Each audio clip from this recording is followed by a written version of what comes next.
গ্যাসের দাম দেখেছেন? গ্যাসের দাম, আমি স্যালুট জানাই এই জেলাকে। মহামতি গোখলে বলতো না, what Bengal things today India things tomorrow. দক্ষিণ 24 পরগনা যা আজ ভাবে সমগ্র বাংলা কাল ভাবে। আমার স্যালুট, যে এত চেষ্টা করেছে, তাও মায়েরা, দিদিরা, ভাইয়েরা, সমবয়সী সতীর্থরা দাঁত ফোটাতে দেয়নি একটা বুথে বিজেপিকে। স্যালুট আপনাদের, যে এদের ফাঁদে আপনারা পা দেননি। আর যারা বিজেপিকে ভোট দিয়েছিল তারা ভাবছে বিজেপিকে ভোট দেওয়া আর খাল কেটে কুমির আনা এক। রান্নার গ্যাসের দাম ছিল 400 টাকা, আজকে 1000 টাকা। চা পাতার দাম ছিল 150 টাকা, আজকে 400 টাকা। দুধের দাম ছিল 28 টাকা লিটার, আজকে প্রায় 60 টাকা লিটার। সর্ষের তেল ছিল 100 টাকার নিচে, আজকে প্রায় 200 টাকা লিটার। কি অবস্থা দেশে! আপনি ভাবুন কাকে ভোট দিয়েছেন।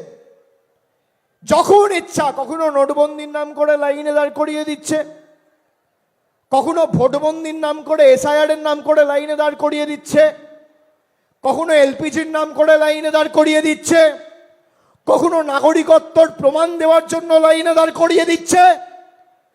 আরে আমরাও লাইনে দাঁড় করিয়েছি। মমতা বন্দ্যোপাধ্যায় লাইনে দাঁড় করিয়ে দুয়ারে সরকারে পরিষেবা দিয়েছে। মমতা ব্যানার্জি সরকার লাইনে দাঁড় করিয়ে যুবসাথীর ভাতা দিয়েছে। একদিকে দিদি দিচ্ছে, আর একদিকে মোদী সরকার নিচ্ছে। আপনি কার সাথে থাকবেন সিদ্ধান্ত আপনাদের সকলকে নিতে হবে।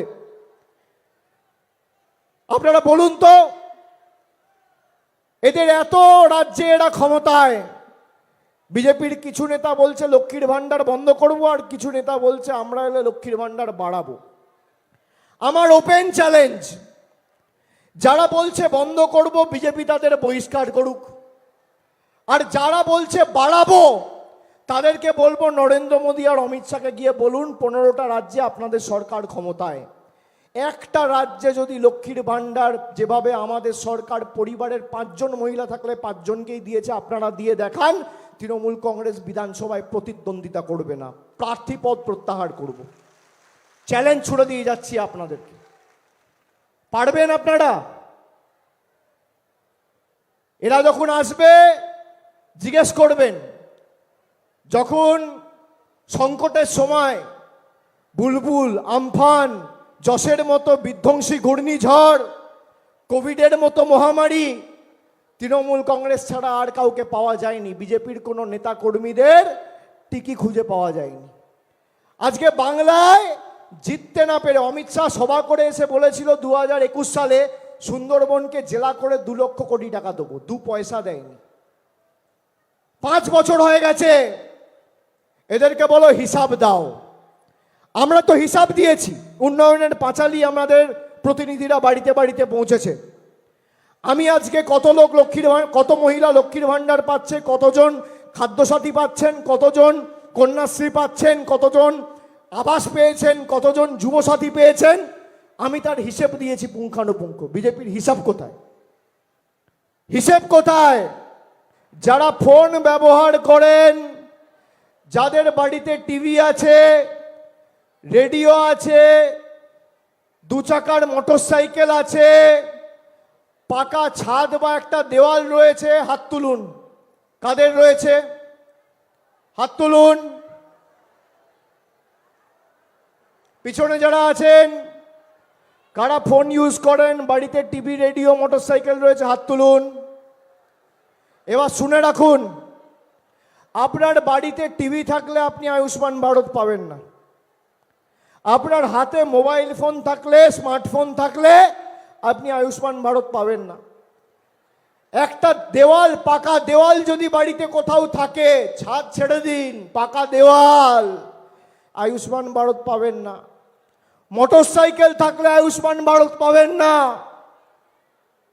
আর মমতা ব্যানার্জির স্বাস্থ্যসাথী, টিভি থাকলেও পাবেন, না থাকলেও পাবেন, বাড়িতে ছাদ থাকলেও পাবেন, না থাকলেও পাবেন, মোটরসাইকেল থাকলেও পাবেন, না থাকলেও পাবেন, হাতে স্মার্টফোন থাকলেও পাবেন, না থাকলেও পাবেন।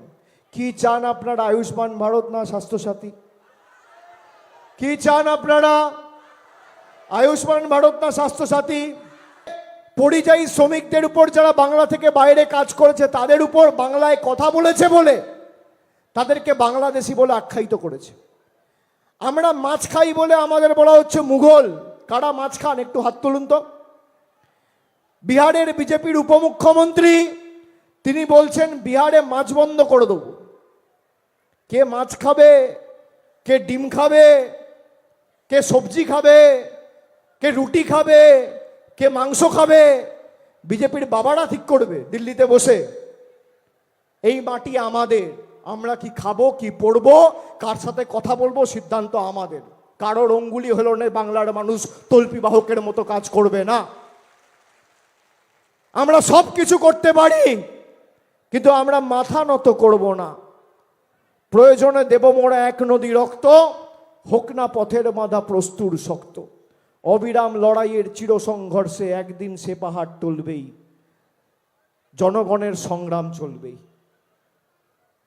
বাংলা থেকে আগামী দিন ভারতবর্ষের পরিবর্তনের চাকা ঘুরবে। যেভাবে দক্ষিণ 24 পরগনার মাটি থেকে 2008 সালের পরিবর্তনের চাকা ঘুরেছিল, একই চাকা বাংলা থেকে দিল্লির পরিবর্তন হবে আগামী 3 মাসের মধ্যে বাংলায় জেতার পর। মমতা বন্দ্যোপাধ্যায় যেমন 4র্থবার মুখ্যমন্ত্রী হবে, সমীর জানাও 4র্থবার বিধায়ক হবে। ব্যবধান আরো বাড়বে। আর আমি আপনাদের কথা দিয়ে যাচ্ছি, এই এলাকার সার্বিক উন্নয়নের দায়ভার আমার দায়িত্ব। আমি আমার নিজের কাঁধে আজকে এই সভার মাঠ থেকে তুলে নিয়ে যাচ্ছি। আমার নিজের লোকসভা কেন্দ্র, আমি চেষ্টা করি আমার যতটুকু সামর্থ্য রয়েছে দক্ষিণ 24 পরগনার প্রত্যেকটা বিধানসভাকে আমি আমার নিজের পরিবার মনে করি। আমি চেষ্টা করেছি, যেখানে খবর পেয়েছি মানুষের বাড়ির প্রয়োজন, রাস্তার প্রয়োজন, সঙ্গে সঙ্গে পৌঁছে দিয়েছি। যারা অ্যাপ্লাই করেছিল দক্ষিণ 24 পরগনা থেকে 95% লোকের বাড়ির ব্যবস্থা আমাদের সরকার করে দিয়েছে।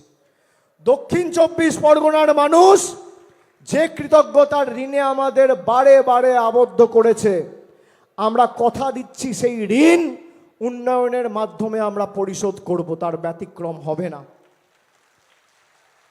আর 15টা অঞ্চলের মধ্যে একটা অঞ্চলে আমরা পিছিয়ে ছিলাম, 2টো অঞ্চলে। কি শ্রীরাম, কি নাম? একটা অঞ্চলে পিছিয়ে ছিলাম। 15টা অঞ্চলের মধ্যে 24-এ 15টাতেই জিতেছি। এবার শুধু জিতলে হবে না, এবার যে কোনো বুথে যেখানে বিজেপি রয়েছে এদের গণতান্ত্রিকভাবে এমন যোগ্য জবাব দিতে হবে যারা মানুষকে লাইনে দাঁড় করিয়ে কষ্ট দিয়েছে।